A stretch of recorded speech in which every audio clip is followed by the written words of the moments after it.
नमस्कार मित्रांनो, स्वागत तुमचं पुन्हा एकदा नवीन एका ब्लॉगमध्ये. म्हणजे आज काय लय उशीर झाला आपल्याला, आता सूर्य तर डुबूनच गेला डायरेक्ट पूर्णपणे. आजचा विषय काय माहिती का, टॉपिक कोणतेच नाही घेतले आपण. 4 दिवस कोणतेच टॉपिक घेणार नाही आहे. कारण की सांगतो तुम्हाला, 4 दिवसानंतर 1 तारखेपासून आपण जे टॉपिक ठरवलेले ते टॉपिक होणार आहे. कारण की आता सध्या थोडा इश्यू आहे, प्रॉब्लेम आहे, समजून घ्या तुम्ही. बाकी काही विषय नाही.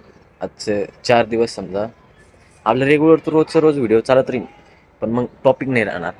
आणि आजचा व्लॉग पण जास्त नाही राहणार, थोडासा जास्त राहणार नाही आहे. 4 तारखेनंतर पूर्णपणे रेग्युलर व्लॉग राहील. आता डेली ब्लॉग तर राहीनच आपले, ते डेली ब्लॉग चॅलेंज घेतलेले, त्याच्यामुळे 100 दिवसाचं ते ते ते डेली ब्लॉग चालूच राहील. पण आपण घेतलेले हे मधातले टॉपिक्स ते रेग्युलरली 1 तारखेनंतर टाकन नाही. कारण की जे आपले ते का का सांगतो तुम्हाला की हे 4 दिवस थोडे अडचणीत आहे, समजून घ्या तुम्ही. अडचणीत आहे. 1 तारखेनंतर 100% रोज व्लॉग राहील, रोज एक नवीन व्लॉग राहील.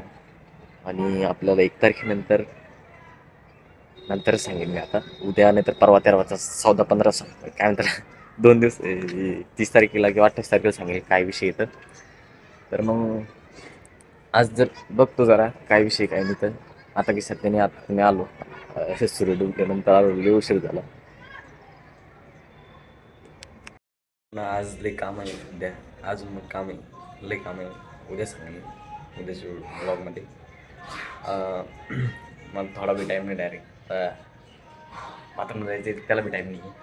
तर आज जास्त ब्लॉग नाही बनवत, व्हिडिओ नाही बनवत आज, काहीच नाही. नॉर्मली टॉपिक पण होता. 2-3 दिवस थांबा, डायरेक्ट रेग्युलर एकदम टॉपचे ब्लॉग सुरू करू आपण. तोपर्यंत जाऊ द्या, उद्या भेटू. मला सध्या लई काम आहे. Tata bye bye.